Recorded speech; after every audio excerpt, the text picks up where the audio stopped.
রং নাম্বারে ফোন করিল, রিসিভ করিল মেয়ে। প্রথম লগনে প্রেম কাহিনী উঠালো জমিয়ে। আর দ্বিতীয় লগলে প্রেমে আগুনে দুইজনকে পোড়াইল।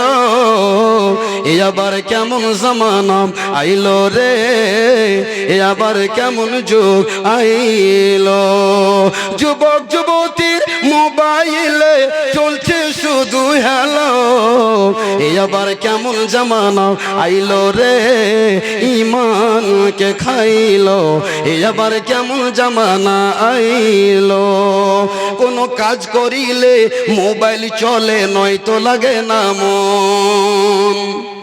খালি রিচার্জটা শেষ হয়েছে তো তাকে আর ভালো লাগে না। 50,000 টাকা দামের মোবাইল যদি আপনার 1-2 দিন হয়ে যাচ্ছে যে টাইম আর নেই, এক্সপায়ার, আপনি মনে হচ্ছে ব্যস্ত হয়ে যাচ্ছেন।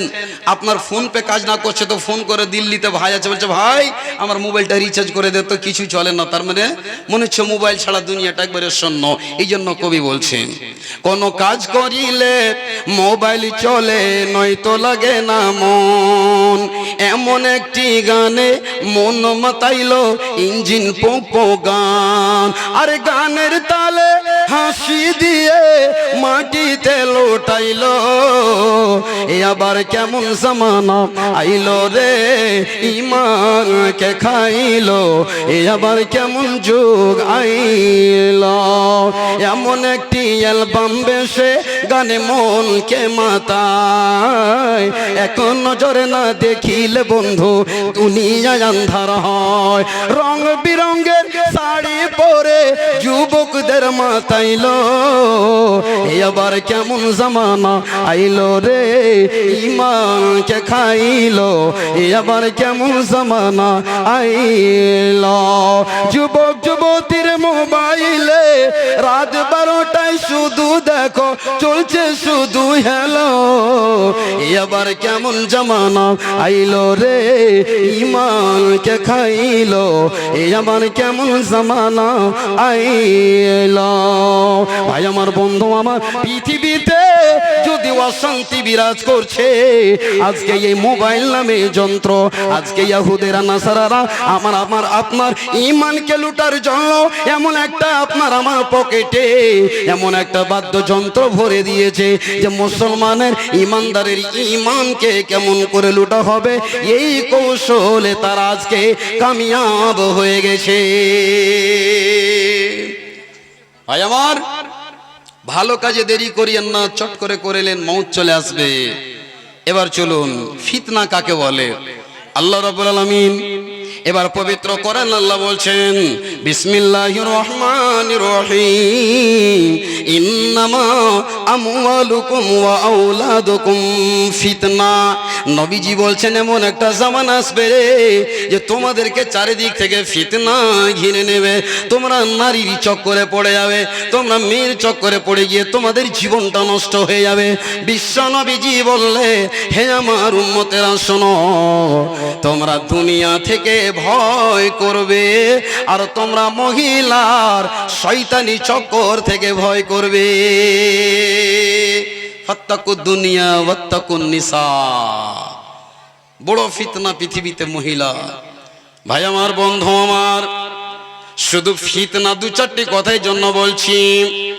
নারী জাত এমন একটি জাত যে চাকুর ধারের চাইতে বেশি চোখা, বেশি ধারালো কিনা। যে মা নিজের সন্তানকে বড় আদর করে যত্ন করে মানুষ করলো, আর যখন বিয়ে দিয়ে দেওয়া সঙ্গে সঙ্গে বন্ধুরে 15 দিনের মাথায় বাপ মা থেকে ছেলেটাকে কেমন করে জুদা করে দিল এই অক্সিজেন বেগমে। যখনই পাশে ঘুমাতে যায় বলছে স্বামী যান, যদি আমাকে তুমি পেতে চাও তো তোমার মাকে ছাড়তে হবে, ভাইকে ছাড়তে হবে। এই যে রিশতা, এই যে সম্পর্ক, নিজের বউটা এর মহব্বতে পড়ে রে বন্ধু, ভাই থেকে ভাইয়ের আজকে পৃথক, মায়ের সাথে ভালো সম্পর্ক নয়। এই জন্য নারীকে বড় ফিতনা বলা হয়েছে। আল্লাহ রাব্বুল আলামিন বলছেন সারা পৃথিবীর মানুষের দলরে শোনো, ইন্নামা আমওয়ালুকুম ওয়া আওলাদুকুম ফিতনা। নিশ্চয় তোমাদের মাল এবং তোমাদের সন্তান পরিবার হলো আয়াল, তোমাদের জন্য বড় ফিতনা। এবার একটা আপনাকে চমৎকার হাদিস শোনাই। আল্লাহ রসুলের যুগে, আল্লাহ রসুলের জামানায় এই যে মাল একটা ফিতনা, এমন একটা জামানা আসবে যে মানুষকে মালের মহব্বতে গ্রাস করে নেবে, এমন সে মহব্বতে পড়ে যাবে যে তাকে দুনিয়া তার কিছু চোখে শুইবে না। আর এটা পৃথিবীর দেখবেন বৈশিষ্ট্য, যারা ন্যাংটা, যারা একেবারে গরিব দরিদ্র ঘরের ছেলে, যখন কিছু টাকা পয়সা ইনকাম হয়ে যায় তখন তার ডাইলেক আর হাঁটার স্টাইল, চলাফেরা মনে হচ্ছে ব্যারিস্টারের বেটা ব্যারিস্টার। এরকম লোক দেখতে পাওয়া যায় কি যায় না? অনেক দেখতে পাওয়া যায়। ভাই আমার, আল্লাহর নবীর জামানায় একজন সাহাবায়ে রাসূল, ভালো করে শুনুন মাল ফিতনা কিনা, নবীজির কাছে একদিন এসে বলছেন, আল্লাহ রসুল আমার বাড়িতে চুলায় হাঁড়ি চড়ে না, আমি এত গরিব এত দরিদ্র, একটু দোয়া করে দেন তো আল্লাহ যেন আমাকে সুখ দেয়। ভাই আপনাদের কোনো মুসিবত হতে গেলে মৌলবি মৌলানাদের কাছে গিয়ে দরখাস্তটা রাখেন কি রাখেন না? একটু হ্যাঁ না বলবেন। তো কি দরখাস্ত নিয়ে এসেছে? যে আমার চুলায় হাঁড়ি চড়ে না, বউ বেটি স্ত্রী বিবি সাহেবা আমাকে সব সময় খিচখিচ করছে, ভালো লাগে না, অশান্তির জীবন কাটছে, আল্লাহ রসুল একটু দোয়া করে দাও আমার জন্য। আল্লাহ রসুল কি বলেছিলেন? মালের মহব্বতে পড়িও না, মালের মহব্বত বড় খারাপ, খুব খতরনাক মহব্বত। মালের মহব্বতে পড়ে তুমি সব ছেড়ে দিবে। বলছেন ইয়া রাসূলুল্লাহ, দয়ার নবী গো, আপনি আমার জন্য একটু দোয়া করে তো দেখুন, আমি বেশি বেশি করে আল্লাহর রাস্তায় আমি খরচ করব, বেশি বেশি করে আমি দান করব গো নবী। একদিন আসলো ঘুরিয়ে দিলেন, 2 দিন আসলো ঘুরিয়ে দিলেন, 3 দিনের মাথায় নবীজি বিরক্ত হয়ে তার জন্য আল্লাহর কাছে দোয়া করে দিলেন সালাবার জন্য। সালাবা ইবনে হাতিবকে বললেন, ও সালাবা তুমি বাড়ি ফিরে যাও, বাড়িতে পৌঁছানোর আগে আমার দোয়া আল্লাহর কাছে তোমার জন্য গ্রহণ হয়ে যাবে। নবীর দোয়ার এত পাওয়ার, ভাই আমার বন্ধু আমার, সালাবা ইবনে হাতিব বাড়িতে চলে গেলেন। নবীজি আল্লাহর কাছে দোয়া করলেন, আল্লাহ তুমি সালাবাকে এত মাল দাও, এত মাল দাও, এত মাল দাও। মাল আল্লাহ এত দিতে লাগলেন, বন্ধু রে, যে বকরিগুলো বাঞ্ঝা বাচ্চা হচ্ছিল না, বন্ধু আমার, ভাই আমার, মায়ের আমার, আল্লাহ তাবারাক ওয়া তাআলা এমন ভাবে সালাবার বাড়িতে বরকতকে ঢেলে দিলেন, যে বকরির 1 বছর একটা করে বাচ্চা হয়, 6 মাস পর পর 4টা 5টা করে বাচ্চা হতে লাগলো, উটের বাচ্চা হতে লাগলো। আল্লাহ এত ধন দিলেন বন্ধু রে, সালাবার বাড়িতে আর মাল রাখার মতো জায়গা নাই।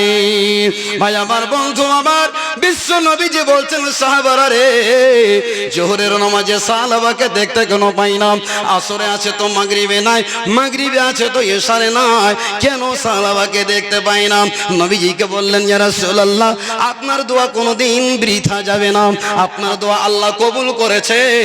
সালাবাকে আল্লাহ এত মাল দিয়েছেন, মালের ব্যস্ততার কারণে ঠিক মতো সালাত আর কায়েম করতে পারে না।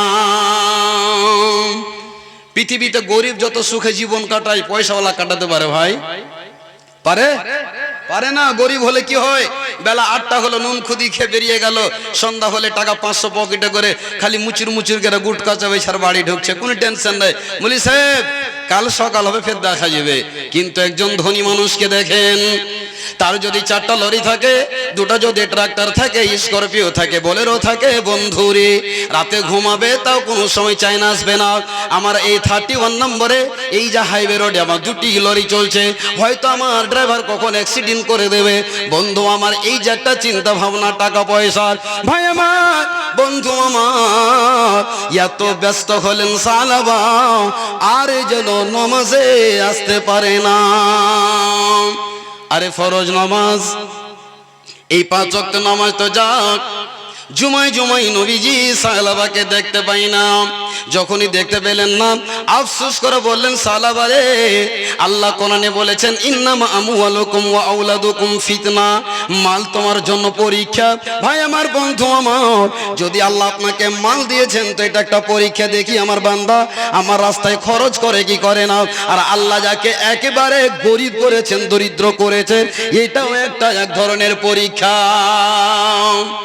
আমি আপনি যখন রাস্তাতে যাই, 2 মঞ্জিলা ঘর দেখি, বড় একটা লিসা ছেড়ে বলি, আল্লাহ ওরা আধখানি কেটে আমাকে দিলে তো যথেষ্ট ছিল, আল্লাহ তুমি একই খালি দিয়ে দিয়েছো। আমি তো এরকম ভাই, এটা হচ্ছে আল্লাহর কুদরতি নিয়ামত, কারিশমা। কেন? দুনিয়াতে দেখতে পাই একই মায়ের পেট থেকে দুইজন ভাই জন্মগ্রহণ করেছে। দেখবেন বন্ধুরে, একজন ভাই লেখাপড়া করে কলেজের প্রফেসর, 1 লক্ষ টাকা বেতন পায় কি পাই না। একই মায়ের সন্তানকে দেখুন পাগল হয়েছে। বন্ধু আমার, রাস্তায় রাস্তায় দেখেন ময়লা মাটি কুড়িয়ে খাচ্ছে, পরনে ভালো কাপড় জুটে না। এটা হলো কুদরতি নিয়ামত। আমার আল্লাহ বলছেন বান্দারে, আমি যাকে চাই ধন সম্পত্তি আমি দিই, আমি আল্লাহ যাকে চাই পথের ফকির করে দিই। আমার হুকমতে তোমাকে কলম চালাবার পাওয়ার আমি আল্লাহ তোমাকে দেইনি। কেন না বান্দারে, পৃথিবীর এটা হচ্ছে নিয়ামত। আমি আল্লাহ দুনিয়াকে সুন্দর করে সাজিয়ে দিয়েছি, কাউকে গরিব, কাউকে ধনী, কাউকে চালাক, কাউকে পাগল, কাউকে সুন্দর, কাউকে কুশ্রী কালো করে আমি আল্লাহ পৃথিবীতে সৃষ্টি করেছি, যেন দুনিয়াতে সব রকমের আমি আল্লাহ দিয়ে দুনিয়াকে সাজিয়ে দিয়েছি। এই যে সালাবার কথা বলছিলাম, ধনের মহব্বতে নামাজ ছুটে গেল। যাই হোক, শেষ বেলায় কি করলেন? নবীজি সাহাবাকে চান্দা উসুল করার জন্য সালাবার বাড়ি পাঠালেন। যেমন মাদ্রাসার শিক্ষকেরা সিজনে সিজনে, ভুট্টার সিজনে, ধানের সিজনে আদায় করতে যায় কি যায় না বাপজান আমার? যাই তো। খবরদার, একটা কথা ভালো করে শোনেন, তাদেরকে ধিক্কার দিয়েন না। এই যে এতিম মাদ্রাসা আপনার কাছে যাচ্ছে, ওই আলেমকে আপনি ধিক্কার দিলেন না, নবীকে দিলেন মাদ্রাসা, এতিমকে আপনি ধাক্কা দিলেন, রসুলের কথাকে আপনি ধিক্কার দিলেন, জীবনে কোনোদিন শান্তি হবে না। যাই হোক, সাহাবার কাছে যখনই যাওয়া, সে কি বলেছিল? তোমরা যদি আমার কাছে মাল আনতে এসেছো, চিঠিটা পত্রটা হচ্ছে রাসূলের লেখা, অমান্য করে দিল। তোমরা যদি আমার মালের ট্যাক্স স্বরূপ যদি লাও তবে আমি দিতে পারি, কিন্তু যাকাত স্বরূপ আমি মাল দিতে পারবো না। এই কথা নবীর কাছে চলে গেল। নবীজি শুনে আফসোস করে বললেন, ওরে সালাবা বিন হাতিম, এই জন্য বড় আমি আফসোস করি তোর ওপরে। আজকে যদি ধন না পেতিস তাহলে তুই এত বড় মুরতাদ হয়ে যেতি না, ইসলাম থেকে ফিরে যেতি না। ভাই আমার, বন্ধু আমার, বিশ্ব নবীজি দুনিয়া থেকে গত হয়ে গেলেন। তারপরে ওই চেয়ারে বসলেন হযরতে আবু বকর রাদিয়াল্লাহু তাআলা আনহু। সালাবা বিন হাতিব এবার মালগুলো যাকাতের নিয়ে আবু বকরের দরবারে এসেছেন। আবু বকর, ও গো খলিফাতুল মুসলিমিন, আপনি মালগুলো নিয়ে নেন, যাকাতের মাল নিয়ে নেন। হযরত আবু বকর বললেন, ওরে সালাবা, আমার বিশ্ব নবীকে অমান্য করেছো, আমার মতো আবু বকর তোমার মাল গ্রহণ করতে পারবে না। অবশেষে ঘুরিয়া পাঠিয়ে দিলেন। তারপরে বন্ধুরে, উমরের যেন দৌড় চলে আসলো। উমরও নিলেন না, আবু বকরও নিলেন না, উসমানও গ্রহণ করলেন না, আলীও নিলেন না। অবশেষে আল্লাহর বান্দা, একজন বিশ্ব নবীর বৈশিষ্ট্য সাহাবী, বিশিষ্ট সাহাবী সালাবা ইবনে হাতিম ধ্বংস হয়ে গেল মালের কারণে। ভাই আমার, বন্ধু আমার, এই জন্য আমার আল্লাহ বলছেন, ইন্নামা আমওয়ালুকুম ওয়া আওলাদুকুম ফিতনা, তোমার মাল তোমার জন্য পরীক্ষা। এই মালে কেউ পাস করতে পারে, আর এই মালের জন্য কেউ আবার পরীক্ষাতে ফেল হয়ে জাহান্নামের লোকড়ি হয়ে যায়। ঈমানের পথে অবিচল থেকে আমার মরণ যেন হয়, বলুন আল্লাহুম্মা আমিন। ঈমানের পথে অবিচল থেকে আমার মরণ যেন হয়। তোমারই কাছে মিনতি আমার, তুমি প্রভু রহিম রহমান। ঈমানের পথে অবিচল থেকে আমার মরণ যেন হয়। ঈমানের অবস্থায় মৃত্যুবরণের জন্য আল্লাহর কাছে দোয়া করবেন। ভাই আমার, ভালো কাজে দেরি করিয়েন না, চটচট করে ফেলেন। এবার আপনাকে এটা কোরআনের আয়াতের আপনাকে তাফসীর শোনালাম। সূরা তওবার শেষ দিকে দেখবেন, হযরতে সালাবা ইবনে হাতিব মাল আল্লাহর রাস্তায় দিল না, হালাক হয়ে গেল। কেন? মালের কারণে। মাল একটা পরীক্ষা। এবার আপনাকে একটা তারিখ, ইতিহাস শোনাবো, একটা ইতিহাস শোনাবো, যে ইতিহাসটা শুনতে গেলে আপনার শরীরের পশমগুলো লোমগুলো সব শিহরে যাবে যদি মুমিনের যদি কিছু পরিমাণে ঈমান নামে থাকে আপনার ভিতরে। ভালো কাজে দেরি করিয়েন না বাবজি, সময় শেষে আজান দিল মসজিদে চলে যান, দেরি করিয়েন না। একটা যুদ্ধ হয়েছিল নবীর জামানায়, যে যুদ্ধটার নাম হচ্ছে গাজওয়ায়ে উহুদ। কি বললাম একটু কথা বলুন? গাজওয়ায়ে উহুদ, উহুদের যুদ্ধ। সেই যুদ্ধে রাসূলকে বড় কষ্ট সহ্য করতে হয়েছিল। কাফেরেরা অন্যায় অত্যাচার নির্যাতন নিপীড়ন ঢালাহারে নবীর উপরে তারা বহিয়ে দিয়েছিল। একটা ইতিহাস শোনেন, ভালো কাজে কেমন তারা তাড়াতাড়ি করেছিলেন, বাড়িতে বসে থাকেননি। আল্লাহর নবী বিশ্ব নবী উহুদ যুদ্ধের জন্য কিছু সাহাবার নামগুলোকে লিস্ট শুরু করে দিলেন। 1 2 3 4 5 করতে করতে বন্ধু আমার এমন একজন যুবক তরুণের নাম চলে আসলো লিস্টে। যেই যুবকটার নাম হযরতে হানজালা রাদিয়াল্লাহু তাআলা আনহু। বাপজান আমার, ভাই আমার, যখনই লিস্টে নামটা বড় শুনিয়ে দেওয়া হলো, এলাম যখন হানজালার কানে পৌঁছালো, এবার হানজালা একজন তরুণ যুবক সেই দিনই রাত্রে নতুন বউয়ের কাছে ঘুমিয়ে আছেন।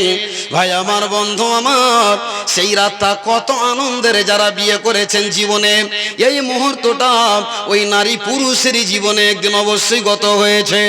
এত আনন্দ সহকারে নিজের বিবিকে নিয়ে ঘুমিয়ে আছে। শুধু ঘুমিয়ে নয় রে বন্ধু আমার, প্রথম রাত্রিতে ফুল সজ্জা রাত্রিতে বাসর রাতে নিজের স্বামী স্ত্রী বিবি সাহেবের সাথে মধুর মিলন পর্যন্ত করেছে। এই দিকে যেন বিশ্ব নবীর খবর ওই হানজালার কানে পৌঁছে গেল, আগামীকাল সকালে আমাকে উহুদের ময়দানে গিয়ে বীর সেনাপতির মতো যুদ্ধ করতে হবে। ভাই আমার, বন্ধু আমার, ভালো করে শুনবেন। হে আমার মা, ভালো করে শুনবেন। তোমাদের কেমন ঈমান, তাদেরই কেমন ঈমান ছিল রে বেটি আমার, বোন আমার। যখনই হানজালা বললেন, বিবি সাহেবা আর তোমার কাছে থাকা যাবে না, আমার বিবির চাইতে তোমার চাইতে আমি বিশ্ব নবীকে ভালোবাসি। বন্ধু আমার বিবিকে ধাক্কা মেরে দূরে সরিয়ে দিয়ে বিছানা ত্যাগ করে এবার যুদ্ধের ময়দানে চলে যাচ্ছেন। বন্ধু আমার, এবার যুদ্ধের ময়দানে গিয়ে কাফেরদের বিরুদ্ধে লড়াই করতে শুরু করলেন কে? হযরতে হানজালা। লড়াই করতে করতে করতে করতে এবার কতগুলো কাফেরকে নিজ হাতে মার্ডার করলেন, কাতাল করলেন। অবশেষে হযরতে হানজালা এবার পৃথিবী থেকে উনিও বিদায় হয়ে গেলেন, আল্লাহর রাস্তায় উনি শহীদ হয়ে গেলেন। বলুন ইন্না লিল্লাহি ওয়া ইন্না ইলাইহি রাজিউন। চমৎকার কথা শুনুন। আচ্ছা ভাই, পৃথিবীতে এরকম কেউ আছে যে একজন ছেলে নতুন বউকে নিয়ে পাশে ঘুমিয়ে আছে, আর কেউ বলছে ভাই আগামী কালকে তোকে মাদ্রাসার জলসার গাড়িতে কালেকশনে যেতে হবে, যাবে? যাবে? বলবে মুলি সাহেব আমাকে ধরিয়ে আমার ছোট ভাইকে নিয়ে যাও, আমার কাছে টাইম নেই। ভাই আমার, বন্ধু আমার, এবার যখন যুদ্ধের ময়দানে যুদ্ধ শেষ হয়ে গেল, এবার নবীজি যখন বললেন সাহাবারা রে, কার কোথায় লাশ আছে ডেড বডি গুলোকে, শহদা গুলোকে তোমরা এক জায়গায় জমা করো। সব সাহাবাদের বন্ধুরে শহদাদের লাশগুলো পাওয়া গেল, বডিগুলো পাওয়া গেল। হানজালার কিন্তু লাশ খুঁজে পাওয়া যায় না। এবার বিশ্বনবী বলছেন সাহাবারা রে, তোমরা ভালো করে চিরুনি তল্লাশি করো, কোথায় আমার হানজালা। বন্ধু আমার, খুঁজতে খুঁজতে যুদ্ধের ময়দানে উহুদের প্রান্তে এক কোণায় যেন তারা লাশটা পড়ে আছে। সাহাবারা নিয়ে আসলেন। এবার একই কবরে 4টা 5টা করে তাদেরকে দাফন করবেন। ইতিমধ্যে হানজালার বিবি স্ত্রী সাহেবা এসে লজ্জা মুখে যেন শরম শরম ভাব নিয়ে নবীর কাছে এসে বলছেন, আসসালামু আলাইকুম ইয়া রাসূলুল্লাহ, আসসালামু আলাইকা ইয়া রাসূলুল্লাহ। দয়ার নবী গো, আমি একটা কথা বলার জন্য আজকে আপনার দরবারে আমি এসেছি। উচিত কথাতে শরম করবেন না। এমন একটা দিন ছিল মা বোনেরা মৌলবীদেরকে প্রশ্ন করতো, অনেক জিনিস জানতো, এখন জানে না, যেহেতু মোবাইলে সবকিছু পাওয়া যায়। কি কথা? কি কথা? আল্লাহ রসুল আপনার সাহাবী আল্লাহর গোলাম আমার স্বামী হানজালা গত রাত্রে আমার পাশে ঘুমিয়েছিলেন। আমাদের দুইজনের মধুর মিলন হয়েছে, সহবাস হয়েছে গো নবীজি। আপনার ডাক যখনই কানে পড়েছে 1 মিনিট অতি বিলম্ব করেনি, আল্লাহর রাস্তায় লড়াই করতে এসেছে। নবীজি আমি আপনাকে বলতে চাই যে আমার স্বামীকে দয়া করে আপনি ফরজ গোসলটা দিয়ে দিবেন, বলুন সুবহানাল্লাহ। বিশ্ব নবীজি বললেন, ও আল্লাহর বান্দি শোনো, ওরে হানজালার বিবি শুনে নাও, আমি যেটা দেখি তোমরা দেখতে পাও না, আল্লাহ আমাকে যেটা শোনাই তোমরা শুনতে পাও না। আমি বিশ্ব নবী দেখলাম যে তোমার স্বামী হানজালাকে আল্লাহর ফেরেশতারা ফরজ গোসল দিয়ে দিয়েছে, বলুন সুবহানাল্লাহ। নারে তাকবীর। বিশ্ব নবীজি বললেন, ওরে হানজালার বিবি তুমি টেনশন নিও না, আল্লাহ বলেছেন যে এই বান্দাটা আমার জন্য হয়ে যায়, তার জন্য আমি যথেষ্ট হয়ে যাই রে আল্লাহর বান্দি যাও। আল্লাহ তাবারক ওয়া তাআলার রহমতের ফেরেশতা তাকে এত সুন্দর করে আদর করে ফরজ গোসল দিয়ে দিয়েছে। হানজালার মাথার চুল দিয়ে টস টস করে পানিগুলো যেন মাটিতে পড়ছে, তুমি আর চিন্তা করবে না বাপজান আমার ভাই আমার। তবে আপনাদেরকে একটাই কথা বলতে চাই, ভালো কাজ দেরি করতে হবে না, সঙ্গে সঙ্গে ডাক আসতে গেলে মসজিদে যেতে হবে। যখনই আপনার মাদ্রাসায় জলসা হবে সঙ্গে সঙ্গে দানগুলো দিয়ে দিতে হবে। ভালো কাজ করে আল্লাহকে খুশি করতে হবে। যাই হোক বন্ধু আমার, এটা ছিল আমার ভালো কাজে তাড়াতাড়ি করতে হবে, মৃত্যুর গ্যারান্টি নাই, সময় আসলে আপনাকে পৃথিবী ছেড়ে চলে যেতে হবে। এই মাদ্রাসার আপনারা জলসা দিয়েছেন বাপজান ভাইজান, এটা নয় মুলি সাহেব এই বছর দিতে পারবো না, আগামী বছর 2 কুইন্টাল দিয়ে দিব, তারপরে বছর 3 কুইন্টাল দিয়ে দিব, এরকম নয়। যা আছে আপনি দিয়ে শেষ করেন। কেন? আপনি এখন সকাল করবেন, সন্ধ্যা নাও দেখতে পারেন। ভাই আমার, আমি আর বক্তব্যকে বিলম্ব করছি না। এই জলসার ভিতরে যতগুলো লোক বসে আছেন বাপজান ভাই, কেউ উঠবেন না আল্লাহর ওয়াস্তে। যদি উঠেন তো মুনাফিকের পরিচয় আপনি দেবেন। কেউ উঠবেন না। এই এতিমকে ভালোবেসে মোহাব্বত করে আল্লাহর কোন গোলাম আছেন আমি আপনাদেরকে দেখতে চাই হযরতে হানজালার মতো। ভাই আজকে আমি এখন বক্তব্য রাখছি, আমার গ্যারান্টি নাই যে আমি বাড়ি গিয়ে পৌঁছাবো, গ্যারান্টি আছে আপনার, গ্যারান্টি নাই আমার পরে আব্দুল্লাহ বিন খলিলুর রহমান আপনাদের এলাকার একবারে সুন্দর নক্ষত্র উজ্জ্বল একজন তারা আপনাদের কাছে আসবেন, গ্যারান্টি আছে ওর বক্তব্য আপনারা শুনতে পাবেন। বা ওই আব্দুল্লাহ বিন খলিলুর রহমান আমার প্রিয় বন্ধু, গ্যারান্টি আছে যে আপনার স্টেজে এসে পৌঁছাতে পারবে, তার আগে মত হয়ে যেতে পারে কি পারে না? ঈমান আছে তো? অবশ্যই। ভাই আমার, বন্ধু আমার, এই জন্য ভালো কাজে দেরি করিয়েন না মৌলানা, আগামী বছর দেব। আল্লাহর কোন গোলাম আছেন রাসূলের উম্মত 5,000 করে টাকা এই এতিমকে ভালোবেসে এতিমের মাথায় হাত বুলাবেন রাসূলের কোরআনের বাগানে। একটু আপনারা ইমানের চশমাটা চোখে পড়ে দেখুন, সত্যি মাদ্রাসাটা দেখে মন ভরে গেল। আর আপনাদের ব্যবহার দেখে আজকে আমি সন্তুষ্ট, আলহামদুলিল্লাহ। কে আছেন? সর্বপ্রথম মৌলানা আমি 5,000 টাকা এ আল্লাহর রাসূলের মাদ্রাসায় আল্লাহ রাসূলের বাগানে আমি দান করব, কোরআনের বাগানে আমি দান করব। আল্লাহর কোন মুমিন বান্দা আছেন একজন লাব্বাইক বলে দাঁড় হন তো। আর 1,000 করে আমি 10 জন কলম আপনাদের কাছে চাই, বেশি চাইনি। এবার 200, 100, 500 যা পারবেন দেবেন, কিন্তু আল্লাহর ওয়াস্তে 1,000 করে 10 জন, 5,000 করে 5 জন। আল্লাহর গোলাম রাসূলের উম্মত কে আছেন একটু আসুন এগিয়ে, সাহাবাদের মতো ঈমানকে তাজা করার জন্য একটু আপনি ঝাঁপিয়ে পড়ুন, ধাপিত হন। ইনশাআল্লাহ আল্লাহ রাব্বুল আলামিন আপনার নেক মনের কামনা বাসনাকে আল্লাহ পূর্ণ করবেন। ভাই আমার, বন্ধু আমার, আল্লাহর ওয়াস্তে নাম্বার 1 কে আছেন একজন সর্বপ্রথম লাইক বলবেন। সর্বপ্রথম একজন কে আছেন? মৌলানা আমি 5,000 টাকা দেব মাদ্রাসার জন্য। অনেক জমি জায়গা বাড়ি গাড়ি করে রেখেছেন। ভাই কার জন্য করছেন? আজকে আপনি মরলে কালকে আপনার 3 দিন হয়ে যাবে। যেই জমি জায়গার প্রতি এত লালচ, এত ময়া, এত মমতা, মরে গেলে আপনার সঙ্গে কিছুই যাবে না, মেয়ে ছেলেরা ভাগযোগ করে নেবে। এটা হচ্ছে দুনিয়ার সিস্টেম বন্ধু আমার। যেই মালকে ভালোবাসেন সেই মাল আপনাকে ধোকা দিয়ে চলে যাবে। এই মাল আপনার নয়, যেটা আপনি আল্লাহ রাস্তায় দান করবেন এটাই আপনার মাল। মাশাআল্লাহ। সর্বপ্রথমে আমার একজন ভাই 1000 টাকা দিয়েছেন, আমি 10টা চেয়েছি, একজন হলো ভাই, একজন হলো, একজন 5000-এর দাতা। আল্লাহর কোন বান্দা আছেন এই মাদ্রাসাকে ভালোবেসে? বন্ধুরে, এই মাদ্রাসা কাল কিয়ামতের মাঠে আপনার পাশে দাঁড়াবে, দাঁড়াবে, দাঁড়াবে। আল্লাহকে বলবে রব্বুল আলামিন, সেদিন জলসা হয়েছিল, আল্লাহ তোমার এই বান্দা তোমার মাদ্রাসাকে ভালোবেসে 5000 টাকা দান করেছে। যেই দিন তোমার মা পাশে দাঁড়াবে না, নিজের ছেলে মাকে পরিচয় দেবে না, নিজের বিবি নিজের স্বামীকে পরিচয় দেবে না, পরিচয় দেবে মুসিবতের সময়, টাইমে কাজ দেবে তো মাদ্রাসা মসজিদ দেবে। এই দান সাদকা খায়রাত আপনার জন্য কাজে আসবে, বাকি কেউ আপনার পাশে দাঁড়াবে না। ভাইজান, 1 নম্বর হলো আল্লাহ বেনামিতে একজন কোরআনকে ভালোবেসে রব্বুল আলামিন দান করেছেন। আল্লাহ তুমি দানকে কবুল করো, আল্লাহুম্মা আমিন। 5000 টাকার দাতাই এত বড় সভাতে মাদ্রাসার যে সমস্ত নাজিম, কেশিয়ার, সেক্রেটারি, অন্যান্য যারা আজকে জলসায় শুনতে এসেছেন, বহু লোক এসেছেন অত্র এলাকা থেকে। ভাইজান, আপনারা এই মাদ্রাসাগুলোকে অত্যন্ত ভালোবাসেন, এটা আমার জানা। আপনারা অনেক দান দেন, আর আপনাদের দানের বদলতে এই মাদ্রাসাগুলো চলছে। আল্লাহর ওয়াস্তে কে আছেন? একজন আসুন তো ভাই, সর্বপ্রথম আমার মতো অধম বান্দার হাতে মুসাফা করে 5000 টাকা দেবেন, আপনার জন্য প্রাণ খুলে দোয়া দিয়ে যাব। আসুন ভাই। আচ্ছা আচ্ছা আচ্ছা, আসুন ভাই, তাড়াতাড়ি করে আসুন। আল্লাহ গো, তোমায় মোরা ডাকতে জানি না, এক ডেকেছেন ইউনুস নবী,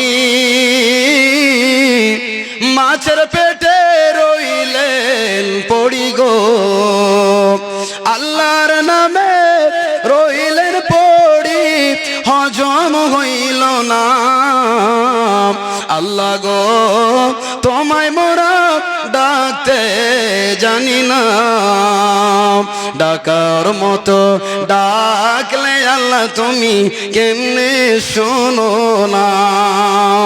এক ডেকেছেন ইব্রাহিম নবী, নমরুদের ওই আগুনে ফেলি। বাড়ি কোথায় ভাই? হাড় ভাঙা। তো ভাই একটু বেশি করে দিলে ভালো লাগতো। বডি শডি দেখে আলহামদুলিল্লাহ, পয়সা আলহামদুলিল্লাহ লাগছে, দেখেন নাকি ভাই? একটা জোড়া করে দেন কমপক্ষে, জি, নাহলে বাকি করে দেন। দিতে পারবেন, আমি ভাবসাবে বুঝতে পারছি। আল্লাহর ওয়াস্তে 1000 বেশি করেন। আলহামদুলিল্লাহ রব্বুল আলামিন। আমার ভাইজান, আল্লাহ যে আশা রেখে মন খুলেছি, রব্বুল আলামিন মুখ খুলে বলেছি, আল্লাহ উনি অপমান করেননি গো রব্বুল আলামিন। 2000 টাকা আমার ভাইজান দিয়েছেন হাড় ভাঙা থেকে এসে। আল্লাহ, আচ্ছা আলহামদুলিল্লাহ, মাশাআল্লাহ, জাযাকাল্লাহ, হায়াকাল্লাহ, বারাকাল্লাহ রব্বুল আলামিন গো। এই আমার ভাইজান উনি দিয়েছেন আরো 500 টাকা বেশি করে দিলেন। রব্বুল আলামিন আত্মীয় স্বজন যারা গেছে কবরেতে, উদারিয়া দাও কথা তোমার দয়াতে। ওগো আল্লাহ দয়াময় পাক মেহেরবান, মিটাও মিটাও তার মনের অভিমান। আমিন আমিন সুম্মা আমিন। আমি কোন গুনে পার হব গো আল্লাহ, পুলসিরাতে পাল হারামর জীর্ণ তরি আল্লাহ, খুঁজিয়া না পাই কোন। আমি কোন গুনে পার হব গো আল্লাহ, পুলসিরাতের পুল। মাশাআল্লাহ, জাযাকাল্লাহ, হায়াকাল্লাহ, বারাকাল্লাহ রব্বুল আলামিন। যেই সমস্ত বান্দারা তোমার দান করেছেন আল্লাহ, সকলের দানকে তুমি কবুল মঞ্জুর করে নাও, মনের কামনা বাসনা পূর্ণ করে দাও। আমিন সুম্মা আমিন। 10টা চেয়েছিলাম, 3টা হয়ে গেল, আর মাত্র 7 জন। মহিলাদের কাছে একটা চাদর পাঠান। শেখ জলসা কমিটিদের বলছি, মহিলাদের কাছে একটা চাদর পাঠান, পুরুষদের প্যান্ডেলে একটা চাদর পাঠান। ভাই আমি 5000 করে আমি চেয়েছি 5 জন, 1000 করে মাত্র 10 জন আল্লাহর বান্দা। একটু মনটাকে ধাপিত করেন ভাই রে, এই দুনিয়ার কোনো দাম নেই। শয়তান আপনার পিছনে ওয়াসওয়াসা দিতে আছে, কিটকিট কিটকিট করে আপনাকে কামড়াচ্ছে। এখানে দান করে কি হবে বন্ধু? আল্লাহর ওয়াস্তে দান করুন, এটা আপনার জীবনে কাজে আসবে, এটাই আপনার জীবনের সঙ্গী হবে, তাছাড়া কিছুই সঙ্গে যাবে না। ভাই আমার, বন্ধু আমার, এই পৃথিবীটা কেমন কেমন যেই বিবির জন্য আপনি আজকে মাথার ঘাম পায়ে ফেলে ইনকাম করে নিজের স্ত্রীর মুখে আদর করে খাবার উঠিয়ে দেন নিজের সন্তানদেরকে সুখে রাখার জন্য, তাদের লেখাপড়া চাকরি ডক্টর ইঞ্জিনিয়ার প্রফেসর বানাবার জন্য। ভাই আমার, আপনি একটা ভালো পোশাক পরেন না, ভালো একটা খাবার জীবনে খান না, কিন্তু এমন একটা দিন আসবে রে বন্ধু, আল্লাহর কোরআন বলছেন ইয়াউমা ইয়াফিরুল মারউ মিন আখিহি ওয়া উম্মিহি ওয়া আবিহি ওয়া সাহিবাতিহি ওয়া বানি। কিয়ামতের মাঠ। ভগ্নিপতি অসুস্থ আছেন? আলহামদুলিল্লাহ রব্বুল আলামিন গো, একজন ভাই আমার 500 টাকা দিয়েছেন, আর 500 দিতে পারবেন না? আচ্ছা লিখে দেন, আমি 1000 করে 10টা চেয়েছিলাম, লিখলেন। আলহামদুলিল্লাহ রব্বুল আলামিন আমার ভাই ভগ্নিপতির জন্য অসুস্থ রয়েছেন, ভবানীপুর, লিখে দেন। রব্বুল আলামিন 1000 টাকা দিয়েছেন অসুস্থর জন্য। আল্লাহ রব্বুল আলামিন গো, আর জন্মে নামিতে কালামুল্লাহ, আল্লাহ তোমার কালাম মাজিদ, আল্লাহ কোরআনুল কারীম দান করেছেন। রব্বুল আলামিন দানকে কবুল করে নাও মাওলা রে, মনের কামনা বাসনা পূর্ণ করে দাও আল্লাহ। হে আল্লাহ, তুমি ডক্টর সার্জনের সার্জন মাওলা, যে উদ্দেশ্যে দান করেছেন ভগ্নিপতির জন্য, আল্লাহ তুমি তাকে শিফায়ে কামিলা আজলা দান করো। রব্বানা তাকাব্বাল মিন্না ইন্নাকা আনতাস সামিউল আলিম। আমিন আমিন সুম্মা আমিন। তোমার মতো আদর মাগো আর পাবো না, তুমি মরে গেলে মাগো আর দেখা পাবো না মাগো, তোমার মতো আদর মাগো আর পাবো না। ভাইজান চটচট করে আসুন, মা বোনেরা আপনারা দানগুলো দিয়ে পাঠান। আপনাদের কাছে চাদর গেছে, প্রাণ খুলে মুক্ত হস্তে আপনারা আল্লাহর ওয়াস্তে দানগুলো দিবেন, কেউ খালি হাতে যাবেন না। আমি তোরে গালি দিলে তবু ডাকো বাবা বলে, তুই তোমার আদর মাগো কেন বুঝিনি মাগো, তোমার মতো আদর মাগো আর পাবো না। মাশাআল্লাহ, একজন তোমার বান্দা এখানে আসিয়া 200 টাকা দিল মাদ্রাসা লাগিয়া। ওগো আল্লাহ দয়াময় পাক মেহেরবান, মিটাও খোদা মনের অভিমান, আমি গুনাহগার খোদা দোয়া করি কত, নেকি দাও খোদা তুমি নিজ মন মতো। আমিন সুম্মা আমিন। মাশাআল্লাহ জাযাকাল্লাহ। একটা জলের বোতল আসতে বলেন তো, জলের বোতল। হে আল্লাহ রাব্বুল আমিন। ভাই বাড়ি কোথায়? কামতিবার। কি কাজ করেন? মিস্ত্রি না লেবার? আচ্ছা বাড়ির কাজ করেন। তো 1000 টাকা দেওয়া যাবে না ভাই? যদি না থাকে তো বাকি দেন, মাদ্রাসার কালেকশনে যাবে তখন দিয়ে দেবেন। আমার ভাই দেন, বিয়ে শাদী করেছেন, তা আপনার জন্য 500 দিলেন, আর ভাবির জন্য কে দিবে জি? হ্যাঁ আচ্ছা, তো 500 টাকা দেন। আলহামদুলিল্লাহ ভাই দেন, 500 টাকা দেন। ফোন পে এখানে স্ক্যানার লাগা আছে। 500 দিলে খুব ভালো হয়। এবার আপনার ইচ্ছা, চাপাচাপি করি না, আমার এটা অভ্যাস নাই। আলহামদুলিল্লাহ রব্বুল আলামিন গো, তোমার একজন দিনী বান্দা রব্বুল আলামিন ভাই আমার 500 দিতে এসেছিলেন, আরো 200 টাকা দান করছেন। আল্লাহ রব্বুল আলামিন তুমি 7000 বলে 7 লক্ষ বলে 7 কোটি বলে কবুল করে নাও। রব্বুল আলামিন তোমার ভান্ডার বড় দয়া, আল্লাহ রব্বুল আলামিন বড় দয়ার ভান্ডার বিশাল।